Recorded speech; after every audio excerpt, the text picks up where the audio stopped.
Bonjour et bienvenue aux capsules scientifiques du CEPN. Ces capsules sont conçues pour être réalisées dans votre cuisine, dans le confort de votre foyer.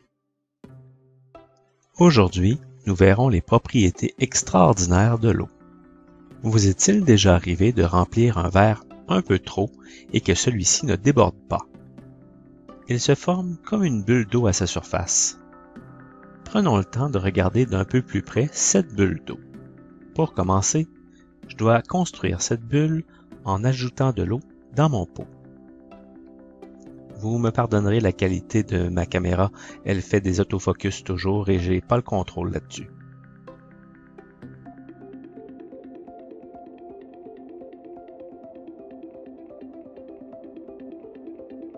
Pas vraiment impressionnant, n'est-ce pas? Rendons la chose plus intéressante en la grossissant, en ajoutant des vis dans mon pot jusqu'à ce que la bulle soit au maximum de sa grosseur.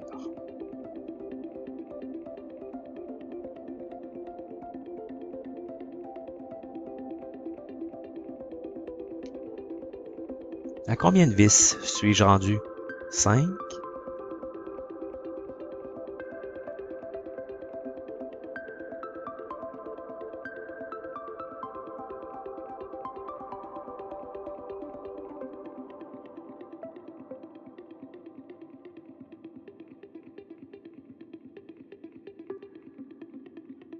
Dix,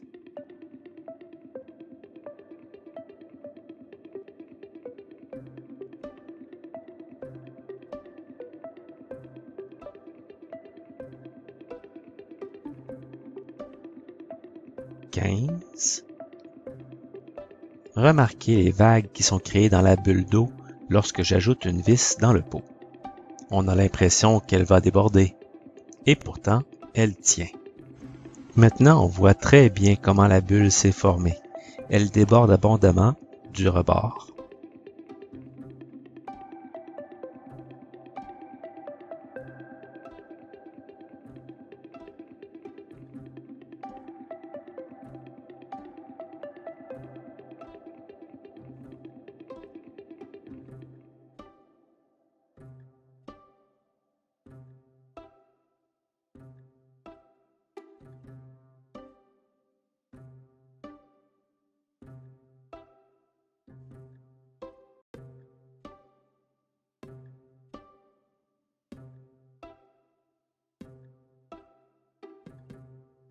« 32 vis ont été ajoutées.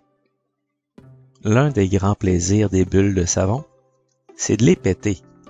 Mais peut-on faire ça avec une bulle d'eau? La réponse est oui. J'ai mis une toute petite goutte de savon au bout de ce cure-dent et regardez bien ce qui se passe lorsque je touche la bulle d'eau avec la pointe de ce cure-dent. Pouf! La bulle d'eau est crevée. L'eau s'écoule sur le rebord du contenant et mon niveau d'eau retourne à ras-bord. Un petit défi maintenant. Combien de gouttes d'eau peut-on faire entrer sur une pièce de 25 cents?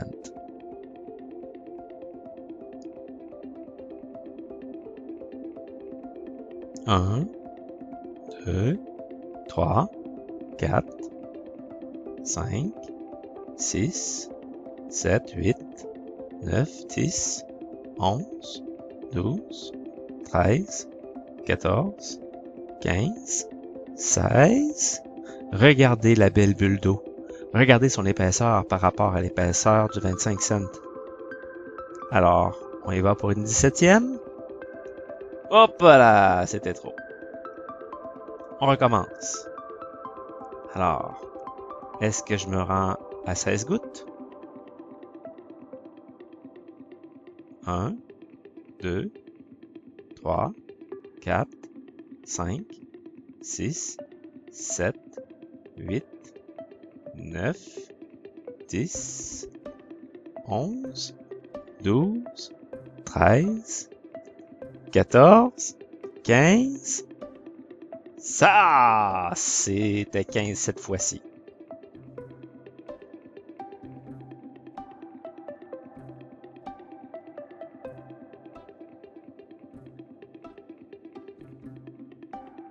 Un, 2, 3, 4, 5, 6, 7, 8, 9, 10, 11, 12, 13, 14, 15.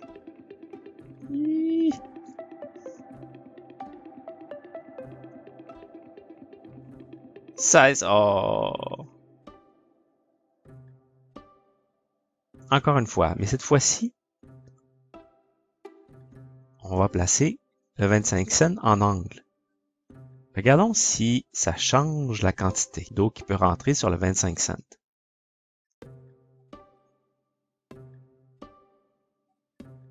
Un, 2, 3, 4, 5, 6, 7, 8, 9, 10, 11, 12, 13, 14, 15. Ah oui, ça a changé. Ma bulle était plus fragile. Elle est tombée. Arrêtons-nous un instant pour comprendre le mécanisme. Comment ça fonctionne? Premièrement, le vrai nom de la bulle d'eau, c'est le ménisque. Le ménisque existe parce que les molécules d'eau ont une charge un peu comme un aimant. Elles ont un côté plus et un côté moins. Et parce qu'elles ont un côté plus et un côté moins, elles se tiennent ensemble, elles s'attirent ensemble, un peu comme le feraient des trombones qui sont collés sur un aimant. Lorsque j'approche un aimant chargé de trombone non chargé, ils se collent et se transmettent la charge électrique. Les trombones sont tous séparés, mais attirés les uns par les autres à cause de leur polarité, parce qu'ils ont un côté plus et un côté moins. Même principe pour les gouttes d'eau. C'est difficile de séparer des gouttes d'eau parce que les côtés plus et les côtés moins s'attirent.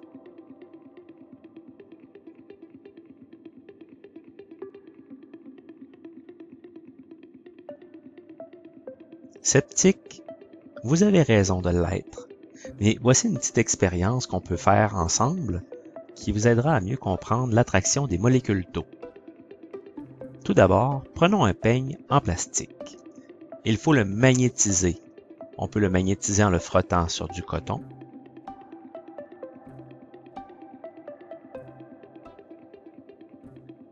Ou on peut le magnétiser en se peignant avec.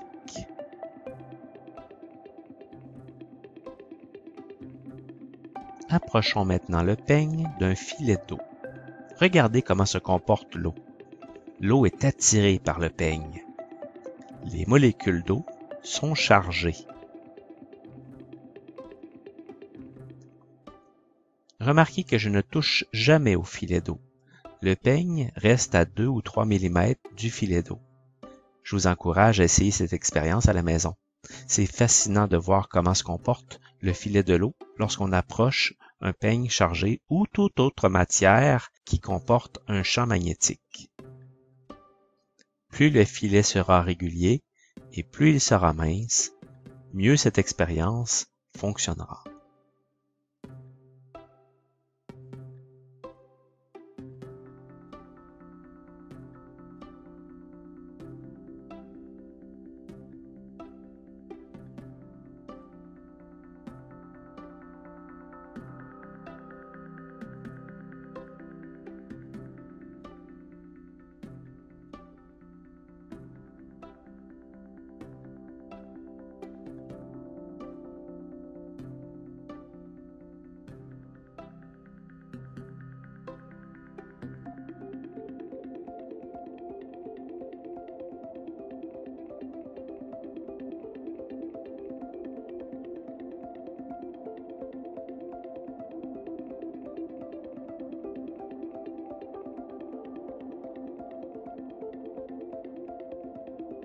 De l'autre côté maintenant.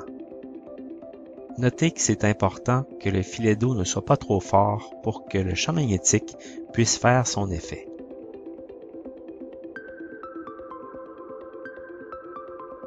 Et regardez, je peigne mon filet d'eau. La force d'attraction des molécules d'eau peut également servir à faire flotter des objets qui devraient normalement couler.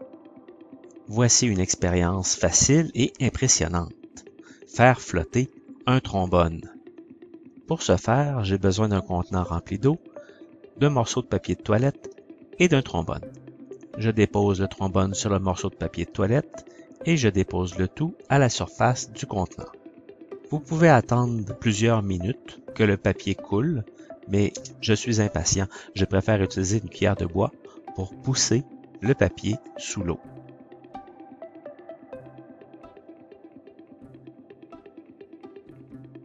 Il faut faire attention de ne pas toucher le trombone, sinon il risque de couler lui également. Mon trombone flotte! Mais que se passe-t-il? C'est un ménisque inversé. Les molécules d'eau sont suffisamment fortes pour se retenir et empêcher l'objet de les traverser. Regardez ce qui se produit lorsque je touche la surface de l'eau avec un cure-dent savonné. Le savon repousse le trombone vers le bord et brise les liens magnétiques qu'il y a entre les molécules d'eau. Le ménisque est brisé, le trombone coule. Bah, c'est de la chance! Voyons voir si je suis capable de refaire cette expérience à plusieurs reprises. Un trombone.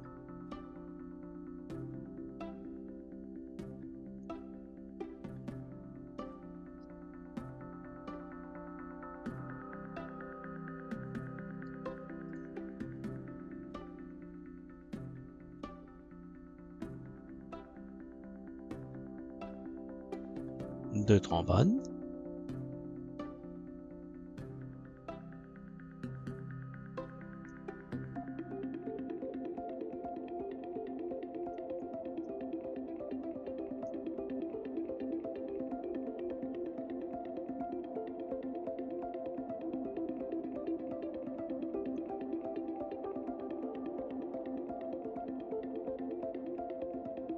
Trois trombones. Notez que j'ai changé l'eau parce que si j'avais essayé de remettre mes trombones dans de l'eau savonneuse, ils auraient coulé. Le ménisque n'aurait pas pu se créer.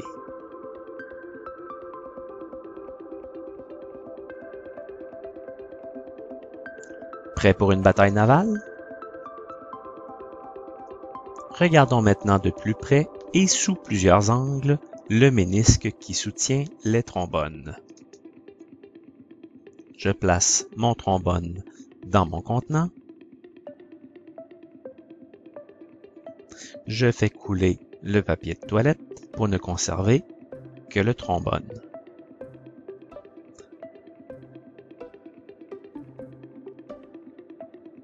Vous voyez l'objet qui flotte en surface? C'est mon trombone. Il est enfoncé dans l'eau parce que son poids déforme le mince film qui le retient à la surface. Vu de dessous,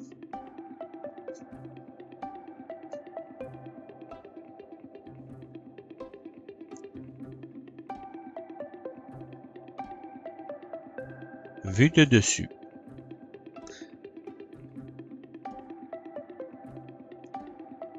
Regardez les reflets qu'il y a autour du trombone. Ces reflets sont créés par la déformation de la surface, un peu comme si on dépose une balle sur un drap tendu. Le drap se déformera pour soutenir la balle.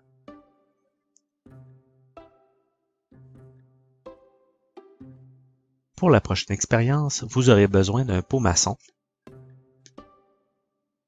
d'un grillage moustiquaire et de la bague du pot maçon. Fixez en place le moustiquaire sur le pot maçon à l'aide de la bague.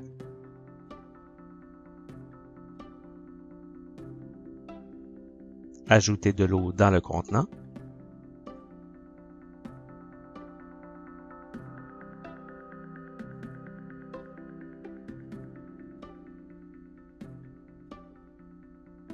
Et travaillez au-dessus de l'évier ou d'un contenant pour éviter les dégâts. Oh! Que se passe-t-il? Pourquoi l'eau ne coule pas? Encore une fois, c'est le magnétisme des molécules d'eau qui les tiennent ensemble. On appelle ça la tension superficielle. C'est le même principe qu'avec le trombone, les molécules d'eau s'accrochent sur le grillage moustiquaire et empêchent les autres molécules d'eau de passer. Elles se tiennent ensemble.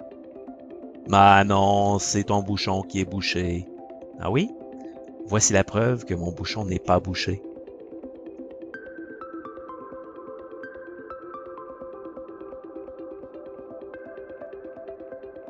Recommençons l'expérience.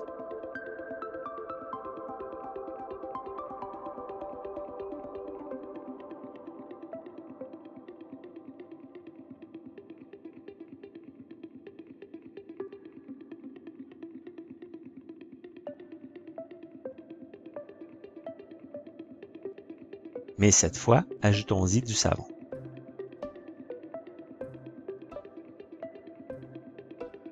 J'enduis le moustiquaire de savon. J'ai pas besoin d'en mettre beaucoup. Maintenant, les liens entre les molécules d'eau seront brisés. Voyons ce qui va se passer.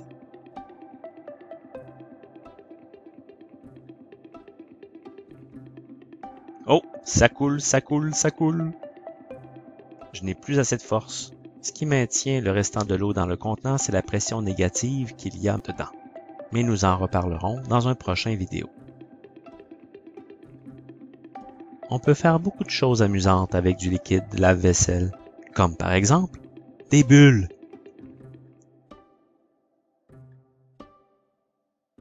Vous pouvez voir que je ne suis pas très habile à faire des bulles. Mais comment ça marche les bulles? Le savon est supposé briser les liens entre les molécules d'eau. En fait, le savon enveloppe l'eau et l'empêche de se mélanger à l'air. J'ai donc une mince couche d'eau enveloppée entre deux couches de savon. Voici une petite expérience qui vous montre la force de l'eau. Une ficelle au milieu d'un cercle. Si je brise un côté du cercle, les molécules d'eau dans l'autre moitié tireront sur la ficelle puissamment. Pour vous montrer que ça fonctionne des deux côtés, voici la preuve.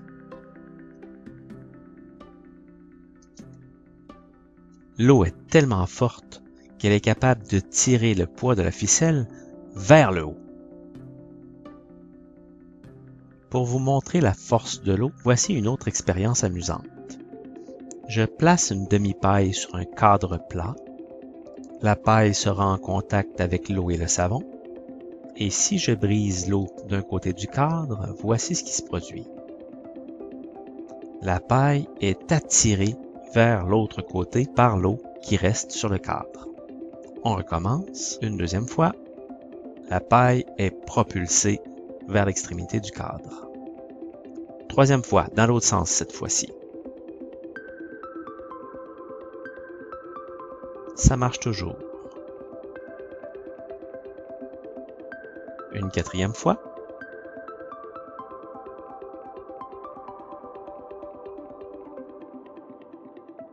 La paille est violemment expulsée du cadre.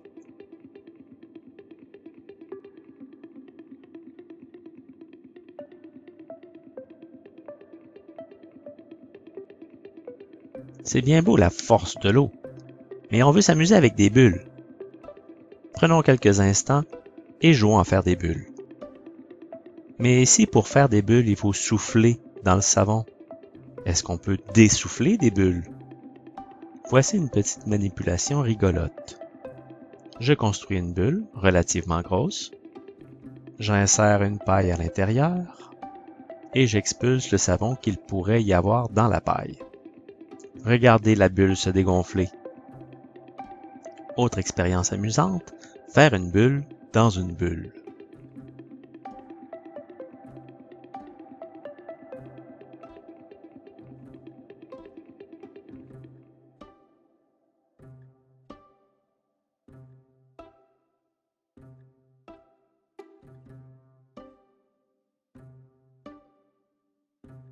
La vidéo n'étant pas extraordinaire, je me dois de crever la première pour révéler la deuxième.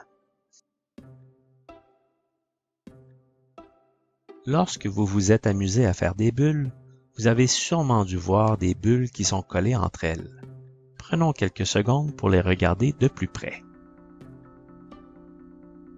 Remarquez les cloisons entre les bulles droite, symétrique, parfaite. Avez-vous déjà essayé de faire une pyramide à 4 bulles?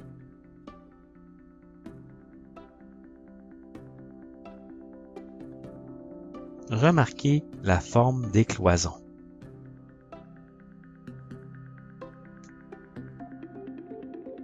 Parfaitement symétrique, triangle équilatéral,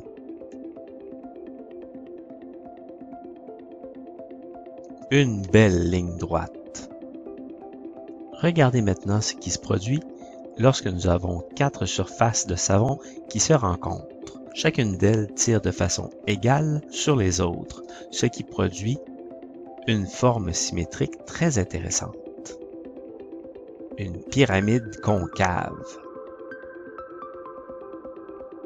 Cette pyramide est facile à réaliser. Il suffit d'avoir une pyramide à base triangulaire avec des côtés tous de la même longueur. Celle-ci mesure 10 cm d'arête. Les 6 branches ont 10 cm.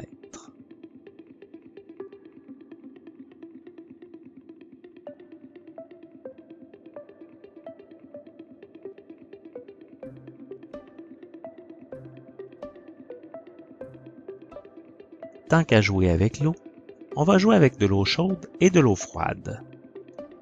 Dans ma bouteille bleue, de l'eau mélangée à de la glace et dans mon pot transparent, de l'eau chaude.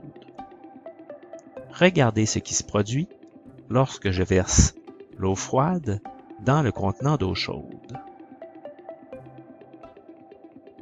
L'eau ne se mélange pas. L'eau reste dans le fond. Pour un meilleur résultat à la maison, ajoutez du sel dans l'eau froide jusqu'à ce qu'il ne se dissolve plus. De l'eau très salée et très froide coule beaucoup mieux dans de l'eau douce et chaude. Voyons maintenant la même expérience réalisée à l'envers. Je rajoute de l'eau froide glacée dans mon contenant et je vais ajouter l'eau chaude par-dessus.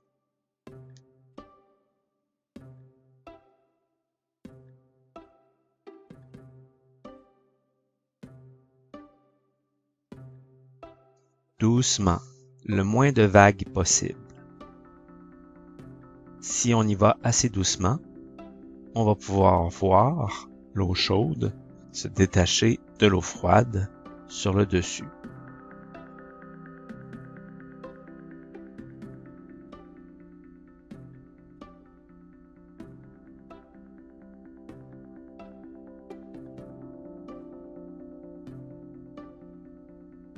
On commence déjà à voir un petit bleu pâle au-dessus de l'eau plus foncée.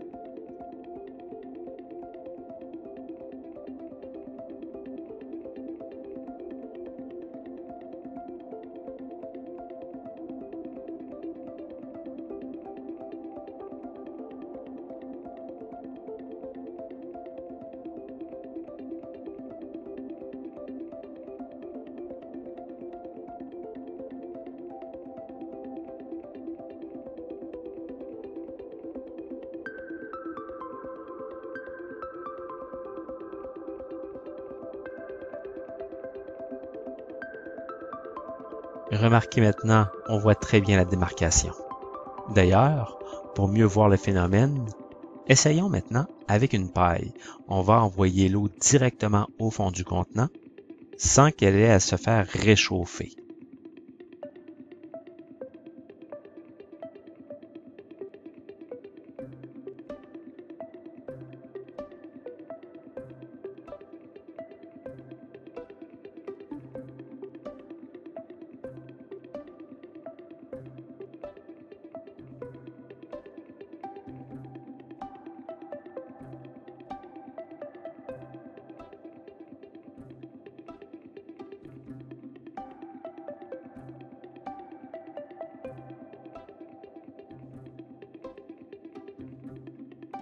On voit bien maintenant l'eau bleue couler au fond du contenant et y rester.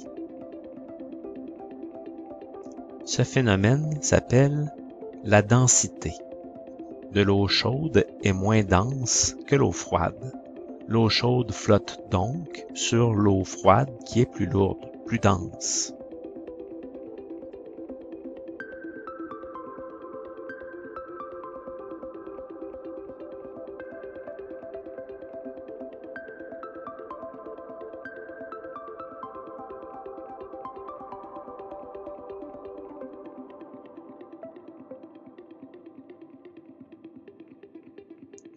Remarquez l'eau froide qui sort de la paille et qui coule vers le fond.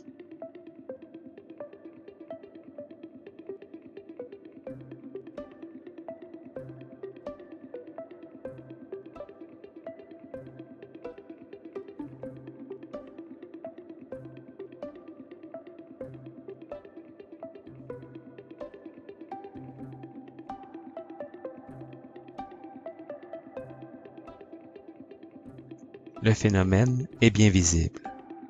L'eau froide, plus dense, coule au fond du contenant.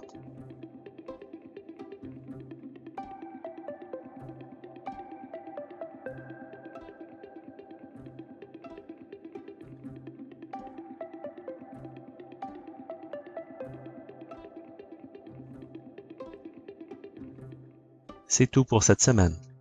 La semaine prochaine, nous jouerons avec l'air. Mais en attendant, jouez donc avec de l'eau.